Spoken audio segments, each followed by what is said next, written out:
Dear friends, welcome back. ഞാൻ രാജ്. ഇന്ന് രശ്മിക്ക് സുഖമില്ലാത്തവരെ ഞാൻ ഒറ്റയ്ക്കേ ഉള്ളൂ. അപ്പോൾ ഇന്നത്തെ നമ്മുടെ ടോപ്പിക് എന്ന് വെച്ച് കഴിഞ്ഞാൽ നമ്മുടെ യങ്സ്റ്റേഴ്സിൻ്റെ നമ്മുടെ ചെറുപ്പക്കാരുടെ വിദ്യാഭ്യാസ രീതികളെ കുറിച്ചിട്ടാണ്. ഇപ്പോഴത്തെ ഒരു വിദ്യാഭ്യാസ സമ്പ്രദായം അല്ലെങ്കിൽ നമ്മുടെ ചെറുപ്പക്കാർ ഫോളോ ചെയ്യുന്നൊരു വിദ്യാഭ്യാസ രീതി ഇനിയും വരുന്ന ചലഞ്ചസിനെ ഫേസ് ചെയ്യാൻ പറ്റുന്ന രീതിയിലാണോ? അവർ ഇനി മുമ്പോട്ടുള്ള ജീവിതത്തിൽ അവർ ഫേസ് ചെയ്യാൻ പോകുന്ന ചലഞ്ചസിന് ഫേസ് ചെയ്യാൻ കഴിവുള്ളൊരു വിദ്യാഭ്യാസ സമ്പ്രദായമാണോ നമ്മുടെ ചെറുപ്പക്കാർ ഫോളോ ചെയ്യുന്നതാണ് നമ്മുടെ ഇന്നത്തെ ടോപ്പിക്ക്. അപ്പോൾ ഇത് പറഞ്ഞതിന് മുമ്പ് തന്നെ നമ്മുടെ പണ്ടത്തെ ഒരു വിദ്യാഭ്യാസ രീതിയിൽ നമ്മുടെ പണ്ടത്തെ ഒരു ജീവിത ശൈലി എങ്ങനെയായിരുന്നു വെച്ച് കഴിഞ്ഞാൽ നമ്മൾ ഒരു യങ് കപ്പിളാകുമ്പോൾ എന്താ പറ്റുന്നത് വെച്ച് കഴിഞ്ഞാൽ അല്ല പണ്ടത്തെ ഒരു കപ്പിൾസ് എങ്ങനെയായിരുന്നു വെച്ച് കഴിഞ്ഞാൽ ഭർത്താവ് ജോലിക്ക് പോകും, ഭാര്യ വീട്ടിലെ ജോലികളൊക്കെ ചെയ്തുകൊണ്ടിരിക്കുന്നു. അപ്പോൾ ആ ഒരു തലമുറ ഇങ്ങനെ കഴിഞ്ഞ് ഇങ്ങോട്ട് വന്നപ്പോൾ നമ്മൾ പറഞ്ഞു തുടങ്ങി ഭാര്യയും ഭർത്താവും കൂടെ ജോലിക്ക് പോയാൽ മാത്രമേ ഇന്നത്തെ കാലത്ത് ജീവിക്കാൻ പറ്റൂ എന്നുള്ളത്. അത് കഴിഞ്ഞ് വീണ്ടും തലമുറ മുമ്പോട്ട് വന്നപ്പോൾ ഇപ്പം ഞാൻ പറഞ്ഞൊരു കാര്യം എന്ന് വെച്ച് കഴിഞ്ഞാൽ ഭാര്യയും ഭർത്താവും കൂടെ ജോലി ചെയ്താൽ പോലും ഇന്ന് ജീവിക്കാൻ പറ്റൂല എന്നുള്ളതാണ്. മനസ്സിലായില്ലേ? അപ്പോൾ ഈ ഭാര്യയും ഭർത്താവും കൂടെ ജോലി ചെയ്താൽ ജീവിക്കാൻ പറ്റൂല എന്ന് പറയുമ്പോൾ ആൾക്കാർ ചോദിക്കും ഇനിയും പിന്നെ എന്താ ചെയ്യുക? സൈഡായിട്ട് എന്തെങ്കിലും ബിസിനസ് തുടങ്ങിയാൽ മതിയോ? അത് ചെയ്യാം, സൈഡായിട്ട് ബിസിനസ് ചെയ്യാം, സൈഡായിട്ട് ഇൻകം ഉണ്ടാക്കാം, അതൊക്കെ നല്ല കാര്യങ്ങൾ. പക്ഷേ ഞാൻ പറയുന്നത് ഇനിയും വരുന്ന തലമുറ മനസ്സിലാക്കേണ്ട ഒരു കാര്യം എന്ന് വെച്ച് കഴിഞ്ഞാൽ നമ്മുടെ പഠന രീതികളിൽ അല്ലെങ്കിൽ നമ്മൾ അഡാപ്റ്റ് ചെയ്യേണ്ട എഡ്യൂക്കേഷൻ സിസ്റ്റത്തിൽ നമ്മൾ വരുത്തേണ്ട വ്യത്യാസങ്ങളെ കുറിച്ചിട്ടാണ്. ഇപ്പോഴത്തെ പണ്ടത്തെ ഒരു റിട്ടയർമെൻറ്റ് ഏജ് എന്ന് വെച്ച് കഴിഞ്ഞാൽ 60-62 വയസ്സ് വരെ ആയിരുന്നു. അതിപ്പോൾ കുറഞ്ഞ് ഇപ്പോൾ ഗവൺമെൻറ് സെക്ടേഴ്സിലൊക്കെ 60 വയസ്സ് വരെ ഉണ്ട്. ഇപ്പോൾ ഒരു പ്രൈവറ്റ് ജോബിലൊക്കെയാണെന്ന് വെച്ചാൽ ഒരു 45 കഴിഞ്ഞ് കഴിഞ്ഞാൽ പ്രൈവറ്റ് ജോലിയിൽ ഇരിക്കുന്നവർക്ക് പലർക്കും അറിയാം, നമ്മൾ ജോലിയിൽ അപ്ലൈ ചെയ്ത് കഴിഞ്ഞാൽ അവർ എടുക്കില്ല. ഏജ് ബാർ ഒരു 40 ഒക്കെ വെച്ചിട്ടാണ്.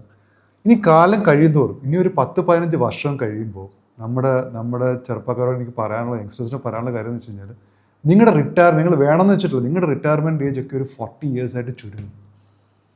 ഇപ്പോൾ എയുടെ ഒരു കടന്നുകയറ്റം അല്ലെങ്കിൽ ഞാൻ പറഞ്ഞില്ല അത്രത്തോളം റിസോഴ്സസ് അവൈലബിൾ ആയിരിക്കും. അപ്പോൾ നമുക്ക് ഈ ഒരു 40 years കൊണ്ടിട്ട് നമുക്ക് എങ്ങനെ ഒരു റിട്ടയർമെൻറ്റ് ലൈഫിലേക്ക് പോകാൻ പറ്റും? ഇപ്പോഴത്തെ ഒരു കണ്ടീഷൻ വെച്ച് നിങ്ങൾ ആലോചിക്കുവാണെങ്കിൽ നിങ്ങൾ വിചാരിക്കും 40 വയസ്സ് വരെ വർക്ക് ചെയ്താൽ എങ്ങനെയാണ് ഒരാൾക്ക് റിട്ടയർമെൻറ്റ് എടുക്കാൻ പറ്റുക? അല്ലേ? 40 വയസ്സ് വെച്ച് വർക്ക് ചെയ്താൽ ഒരിക്കലും ഒരാൾക്ക് റിട്ടയർമെൻറ്റിലേക്ക് പോകാൻ പറ്റില്ല. 40 വയസ്സാകുമ്പോൾ നമ്മൾ ആലോചിക്കുന്നത് 20 വർഷങ്ങളുണ്ടല്ലോ. പക്ഷെ നമ്മൾ വേണമെന്ന് വെച്ചിട്ടില്ല, നമ്മൾ 40 വയസ്സുകൊണ്ട് will be force to take retirement എന്ന് വെച്ചാൽ വേറെ ആൾക്കാർ നമ്മളെക്കാട്ടി സ്കിൽഡ് ആയിട്ടുള്ള ആൾക്കാർ അവൈലബിൾ ആയിരിക്കും. അപ്പോൾ നമ്മുടെ ഇപ്പോഴത്തെ യങ്ങർ ജനറേഷന് ഇപ്പോൾ പേരൻസ് ആയിക്കഴിഞ്ഞാൽ അവർക്ക് ഇഷ്ടമുള്ള പഠിച്ചോട്ടെ, ഓക്കെ, അവരുടെ താല്പര്യമല്ലേ, അത് നല്ലതാണ്. പക്ഷെ നമ്മളെന്താണെന്ന് വെച്ച് കഴിഞ്ഞാൽ അവർക്ക് വേണ്ട ഗൈഡൻസ് നമ്മൾ കൊടുക്കണം. അവർക്ക് സ്കിൽഡ് ആയിട്ടുള്ള കാര്യങ്ങൾ പഠിക്കാനായിട്ട് അവരെ പ്രോത്സാഹിപ്പിക്കണം. എന്താണെന്ന് വെച്ച് കഴിഞ്ഞാൽ നമ്മളിപ്പോൾ പണ്ട് നമ്മൾ എന്തെങ്കിലുമൊക്കെ ചെയ്തു, നമ്മൾ എന്തെങ്കിലും ഒരു ഡിഗ്രി സമ്പാദിച്ചു, എന്തെങ്കിലുമൊക്കെ കുറേ പിള്ളേരോടൊക്കെ നമ്മൾ ഫ്രണ്ട്സിനോട് ഉഴപ്പ് കിടന്നു അല്ലെങ്കിൽ അങ്ങനെ നടന്നു. പണ്ട് കുഴപ്പമില്ല, നമ്മളെങ്ങനെ കുറേ ആൾക്കാർ രക്ഷപ്പെട്ടു പോകും. പക്ഷെ ഇനിയും വരുന്ന കാലം അങ്ങനെയല്ല. ഇനി വരുന്ന കാലത്ത് നമ്മൾ ജനറലായിട്ട് എന്തെങ്കിലും പഠിച്ചു എന്ന് വെച്ചുകൊണ്ട് നമുക്ക് എന്തെങ്കിലും ജോലി കിട്ടത്തില്ല എന്ന് ഞാൻ പറയുന്നില്ല.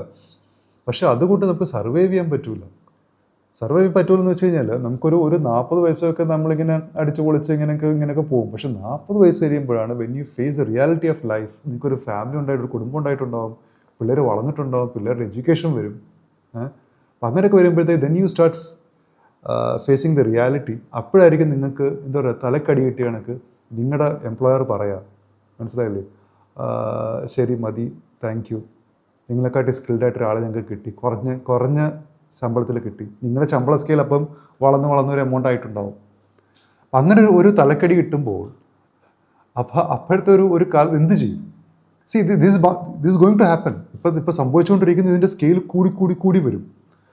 അപ്പോൾ 2 രീതി ചെയ്യാം. ഒന്ന് നമ്മളെന്ന് വെച്ച് കഴിഞ്ഞാൽ നമ്മൾ സ്കിൽഡായിട്ട് എന്ത് പഠിച്ചോളൂ, അതിൽ നമ്മൾ എക്സൽ ചെയ്യുക എന്നുള്ളതാണ്. അതിൽ ഇൻഡെപ്തായിട്ട് പഠിക്കുക. വെറുതെ എന്തെങ്കിലുമൊക്കെ പഠിച്ചിട്ട് ഞാൻ പറയാം, ഇന്ന് ഞാൻ BCom ചെയ്യും, അത് കഴിഞ്ഞിട്ട് ഞാൻ പോയിട്ട് എക്സാമ്പിൾ ഞാൻ പറയാം, അത് കഴിഞ്ഞിട്ട് ഇതായിട്ട് ഒരു ബന്ധമില്ലാത്ത പോട്ടെ ഹോട്ടൽ മാനേജ്മെൻറ്റ് ചെയ്യും, അത് കഴിഞ്ഞിട്ട് ഒരു ബന്ധമില്ലാത്ത BCom ചെയ്യും, അല്ലെങ്കിൽ BCom ചെയ്തിട്ട് ഒരു ബന്ധമില്ലാത്ത ഹോട്ടൽ മാനേജ്മെൻറ്റ് ചെയ്യുക. ഇങ്ങനെ എന്തെങ്കിലുമൊക്കെ പഠിച്ച് കൂട്ടി കുറേ സമയം കളയുക, പേരൻസിൻ്റെ കാശും കളയുക. പണ്ടൊക്കെ എന്തെങ്കിലുമൊക്കെ പഠിച്ചെങ്കിൽ പുറത്ത് പോയിട്ട് അപ്പോൾ ഇന്ത്യക്ക് പുറത്ത് പോയിട്ട് എന്തെങ്കിലുമൊക്കെ നമുക്ക് രക്ഷപ്പെടാമെന്ന് വിചാരിക്കായിരുന്നു. ഇപ്പോൾ അതും നെറ്റത്തില്ല. ഇപ്പോൾ അവിടെയും ആൾക്കാരെ വേണ്ടതായിട്ടുണ്ട്. അവിടുത്തെ പ്രശ്നങ്ങൾ വേറെ. അപ്പോൾ ഞാൻ പറഞ്ഞു വന്നതെന്ന് വെച്ച് കഴിഞ്ഞാൽ നമുക്ക് സ്കിൽഡ് ആയിട്ടുള്ള കാര്യങ്ങൾ പഠിക്കുക. നമ്മൾ എന്തിലും നമുക്ക് എന്ത് പഠിച്ചാലും അതിൽ എക്സൽ ചെയ്യാൻ ശ്രമിക്കുക. അത് കൂടാണ്ട് തന്നെ കണ്ടിന്യൂസ് ആയിട്ട് നമ്മൾ ഇമ്പ്രൂവ് ചെയ്തുകൊണ്ടിരിക്കുക നമ്മുടെ സ്കിൽസ്. അല്ലെങ്കിൽ വേറെ അവന്യൂസ് നമ്മൾ പഠിച്ചുകൊണ്ടിരിക്കുക. നമ്മുടെ ഇനിയും വരുന്ന ജനറേഷന് ലേണിംഗ് എന്ന് വെച്ച് കഴിഞ്ഞാൽ ഒരു 19-20 വയസ്സ് വരെ അല്ല അവർക്ക് ലേണിംഗ്. പണ്ടൊക്കെ എന്ന് വെച്ചാൽ പഠിച്ചു കഴിഞ്ഞു, ജോലിയിലേക്ക് പ്രവേശിച്ചു, അത് കഴിയുമ്പോഴത്തേക്ക് കല്യാണം, കുടുംബം, അങ്ങനെ. പക്ഷേ ഇപ്പോഴും അങ്ങനെ ചെയ്യാം. പക്ഷേ അതിൻ്റെ കൂടെ തന്നെ നിങ്ങളുടെ സ്കിൽ ലെവൽ, നിങ്ങളുടെ പഠനം തുടർന്നുകൊണ്ടിരുന്നില്ലെങ്കിൽ, നിങ്ങൾ സ്കിൽ അപ്ഡേറ്റ് ചെയ്തുകൊണ്ടിരുന്നില്ലെങ്കിൽ നിങ്ങൾ ഔട്ട്ഡേറ്റഡ് ആയി പോകും. അപ്പോൾ എനിക്ക് പറയാനുള്ള ഒറ്റ കാര്യമുള്ളൂ, ഇനി നമ്മൾ ഇനിയുള്ള ഇപ്പോഴത്തെ ചെറുപ്പക്കാർ നമ്മുടെ ഒരു 12th അല്ലെങ്കിൽ 10th കഴിയുമ്പോൾ നിങ്ങൾ നിങ്ങൾക്കൊരു വിഷൻ വേണം. നിങ്ങൾ എന്താണ് ഇനി ഫർദറായിട്ട് ചെയ്യാൻ പോകുന്നത്. എന്നാൽ മാത്രമേ നിങ്ങൾക്ക് മുമ്പോട്ടുള്ള കാലം ജീവിക്കാൻ പറ്റുള്ളൂ. അതുകൂടാതെ അതിൻ്റെ കൂടെ തന്നെ ചേർത്ത് വായിക്കേണ്ട വേറെ കാര്യമാണ് നിങ്ങളുടെ സേവിങ്സ് ഹാബിറ്റ്, അല്ലേ? അപ്പോൾ ഈ സേവിങ് ഹാബിറ്റ് എന്ന് വെച്ച് കഴിഞ്ഞാൽ നിങ്ങൾക്കൊരു ആദ്യത്തെ ഒരു ജോലി കിട്ടുമ്പോൾ തന്നെ മനസ്സിലായില്ല, എല്ലാവർക്കും ആദ്യത്തെ ജോലി കിട്ടുമ്പോൾ തന്നെ അടിച്ചു പൊളിക്കണം, ഒരു ഫ്രീഡം എൻജോയ് ചെയ്യണം എന്നൊക്കെ ആഗ്രഹം ഉണ്ടാവും. അതായിക്കോട്ടെ. പക്ഷെ അതിൻ്റെ കൂടെ തന്നെ നിങ്ങളുടെ ശമ്പളത്തിൻ്റെ ഒരു ചെറിയ ശതമാനം നിങ്ങൾ സേവ് ചെയ്യുക, ഇൻവെസ്റ്റ് ചെയ്യുക. സേവ് ചെയ്യാന്ന് ഞാൻ പറയില്ല, സേവിങ് എന്നുള്ള വാക്കിന് ഇപ്പോൾ പ്രസക്തി ഇല്ലാണ്ടായിട്ടുണ്ട്. ഇൻവെസ്റ്റ് ചെയ്യുക മണി സോ ദാറ്റ് നിങ്ങളുടെ പൈസ നിങ്ങൾക്ക് വേണ്ടി വർക്ക് ചെയ്യാൻ സ്റ്റാർട്ട് ചെയ്യും. ഇപ്പോൾ ഒരു യങ്ങർ ഏജിൽ, ഇപ്പോൾ 25 വയസ്സുള്ള ഒരാൾക്ക്, ഒരു ആൺകുട്ടിക്കായാലോ പെൺകുട്ടിക്കായാലോ 25 വയസ്സിൽ ജോലി കിട്ടി, അന്ന് തൊട്ട് അവനത് ഇൻവെസ്റ്റ് ചെയ്ത് 5000 എന്തെങ്കിലും ആയിക്കോട്ടെ ഒരു എമൗണ്ട് വെച്ച് ഇൻവെസ്റ്റ് ചെയ്യാൻ തുടങ്ങിയാൽ, ഞാൻ ഈ പറയുന്ന ഇപ്പോഴത്തെ ന്യൂ ജനറേഷൻ റിട്ടയർമെൻറ്റ് ഏജ് എന്ന് പറയുന്ന സാധനം 40-45 വയസ്സ്, ആ വയസ്സിലാകുമ്പോൾ നിങ്ങളുടെ കയ്യിൽ ഒരു ബാക്കപ്പ് ഉണ്ടാവും.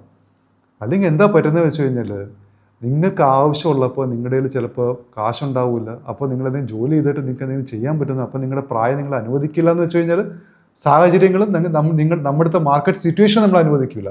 നമുക്ക് ആരോഗ്യം ഉണ്ടാവും, നമുക്ക് ചെയ്യണമെന്നുണ്ടാവും. പക്ഷേ കമ്പനികൾക്ക് അല്ലെങ്കിൽ നമ്മളെ എംപ്ലോയേഴ്സിന് നമ്മളെ വേണ്ട. ബിക്കോസ് അവർക്ക് വേറെ ചീപ്പായിട്ട് വേറെ സ്കിൽഡ് ലേബർ കിട്ടാനുണ്ട്. അപ്പം ഒന്നാമത്തെ കാര്യം വെച്ച് കഴിഞ്ഞാൽ നമ്മൾ പഠിക്കേണ്ട കാര്യങ്ങൾ നമ്മൾ എന്തിനാണ് പഠിക്കേണ്ടതെന്ന് ഫോക്കസ്ഡ് ആയിട്ട് പഠിക്കുക. നമ്മളുടെ സ്കിൽസ് നമ്മൾ അതിനെ വീണ്ടും ബ്രഷപ്പ് ചെയ്യുക, പുതിയ സ്കിൽസ് പഠിച്ചുകൊണ്ടിരിക്കുക. പിന്നെ സ്റ്റാർട്ടിങ് ഓൺവേർഡ്സ് നിങ്ങൾ സേവിങ് അല്ലെങ്കിൽ ഇൻവെസ്റ്റ്മെൻറ്റ് എന്നുള്ളൊരു സേവിങ്സ്, വീണ്ടും ഞാൻ തെറ്റിപ്പോൾ സേവിങ്സ് അല്ല, ഇൻവെസ്റ്റ് ചെയ്യാൻ പഠിക്കുക. കുറച്ച് പൈസ സേവ് ചെയ്തിട്ട് അതിനെ ഇൻവെസ്റ്റ് ചെയ്യാൻ പഠിക്കുക. Let your money work for you. അത് പാരലായിട്ട് അതിനിങ്ങനെ പതുക്കെ വെൽത്ത് ബിൽഡപ്പ് ചെയ്തുകൊണ്ട് വരിക. എന്നാൽ മാത്രമേ നിങ്ങൾക്കൊരു നിങ്ങൾക്കൊരു സേഫ് ആൻഡ് സൗണ്ട് ലൈഫ് ഇനിയും വരുന്ന കാലത്ത് ഉണ്ടാവുള്ളൂ. So please understand that. അതനുസരിച്ച് നിങ്ങൾ വർക്ക് ചെയ്യുക. ഇപ്പോഴത്തെ ചെറുപ്പക്കാരോട് ഞാൻ വീണ്ടും ഒരു അഡ്വൈസ് അല്ല, റിക്വസ്റ്റ്, എന്താണ് നിങ്ങൾക്ക് പറയാം. അപ്പോൾ ഞാൻ ഫേസ് ചെയ്തുകൊണ്ടിരിക്കുന്നതാണ്. ഞാൻ പല ചെറുപ്പക്കാരും അല്ലെങ്കിൽ ഇപ്പം എൻ്റെ സീനിയേഴ്സ് ആയിട്ടുള്ള ആൾക്കാരെ കമ്പനിക്ക് വേണ്ട. അപ്പോൾ അത് ആ ഏജ് ലിമിറ്റ് ഇങ്ങനെ കുറഞ്ഞു വരും. പിന്നെ ഇതിനോട് ചേർത്ത് വായിക്കേണ്ട ടോപ്പിക്കാണോ സെപ്പറേറ്റ് ആയിട്ട് പറയേണ്ട ടോപ്പിക്കാണോ എന്ന് എനിക്ക് അറിഞ്ഞുകൂടാ. ഇനിയുള്ള കാലങ്ങളിൽ പലരും ഇതെങ്ങനെ എടുക്കുമെന്ന് എനിക്ക് അറിഞ്ഞുകൂടാ. നിങ്ങൾ ഇപ്പോൾ ഒരു കപ്പിൾസ് ആണെങ്കിൽ നിങ്ങൾക്ക് പിള്ളേരുണ്ടാവുമ്പോൾ, കുട്ടികളുണ്ടാവുമ്പോൾ നിങ്ങളുടെ അത് ശരിയാണോ പറഞ്ഞെനിക്ക്, പക്ഷേ പണ്ട് ആൾക്കാർ പറയും കുട്ടികളുണ്ടാവട്ടെ, 3-4 പിള്ളേരുണ്ടായിക്കോട്ടെ, അവർ ഒന്നിച്ച് കിടന്ന് വളർന്നോളും. ഇപ്പോഴും വളർന്നിരുന്ന് കുഴപ്പമില്ല, ഫിസിക്കലി അവർ വളർന്നു വരും. പക്ഷേ അവർ എക്കണോമിക്കലി അവർക്കൊരു സ്റ്റെബിലിറ്റി ഉണ്ടാവുമോ, അവർക്ക് നല്ലൊരു ജീവിതം അവർക്കുണ്ടാക്കി കൊടുക്കാൻ നിങ്ങൾക്ക് പറ്റുമോ എന്ന് നിങ്ങൾക്കൊരു ചിന്ത വേണം.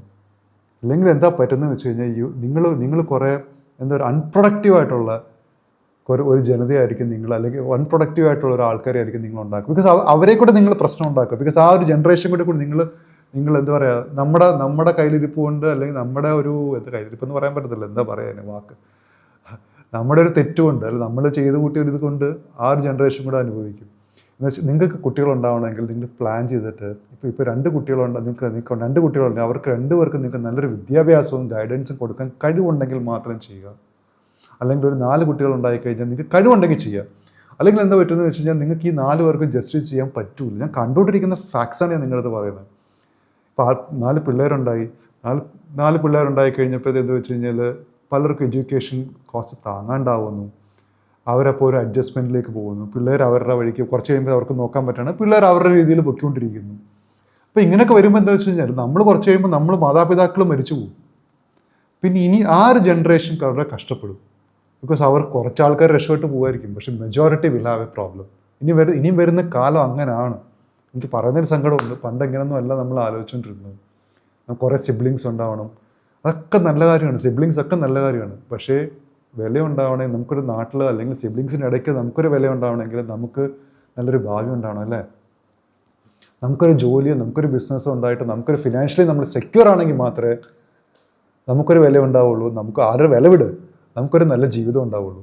അപ്പം ഇനി വരും മാതാപിതാക്കളും ഇതൊരു സൈഡ് ലൈൻസിൽ, ഇപ്പോൾ കറണ്ട് യങ്ങർ ജനറേഷനായിട്ടുള്ള മാതാപിതാക്കളും ഇതൊന്ന് ആലോചിക്കുന്നത് വളരെ നല്ലതായിരിക്കും. ഇപ്പം നിങ്ങൾക്ക് ഒരു കുട്ടിയെ നല്ല രീതിയിൽ വളർത്താനും അവനെ അഡ്വൈസ് ചെയ്ത് അവനെ നല്ലൊരു നിലയിൽ എത്തിക്കാനും അവന് നല്ലൊരു വിദ്യാഭ്യാസം കൊടുക്കാനും കഴിവുണ്ടെങ്കിൽ നിങ്ങൾക്ക് എത്ര പിള്ളേരെ അയക്കുള്ളൂ. ബിക്കോസ് നിങ്ങൾക്കുള്ള കുട്ടികൾ ഈ രാജ്യത്തിനും അല്ലെങ്കിൽ പ്രൊഡക്റ്റീവ് ആയിരിക്കും. അല്ലെങ്കിൽ എന്താ പറ്റുന്നത് വെച്ച് കഴിഞ്ഞാൽ നിങ്ങൾ എന്താ പറയുക, you are just increasing the population. ഇത് കുറേ ആൾക്കാർ ഇതിൻ്റെ അഗൻസ്റ്റ് ആയിരിക്കും, പക്ഷെ ഞാൻ ഫാക്ട്സ് ആണ് പറയുന്നത്. സോ ഇനി ഇങ്ങനെ ഒരു ടോപ്പിക്കായിട്ട് വീണ്ടും കാണാം. Until then take care. അപ്പോൾ ഈ ചാനൽ ഇഷ്ടപ്പെടുന്നുണ്ടെങ്കിൽ please like, share and subscribe. Until then take care, by.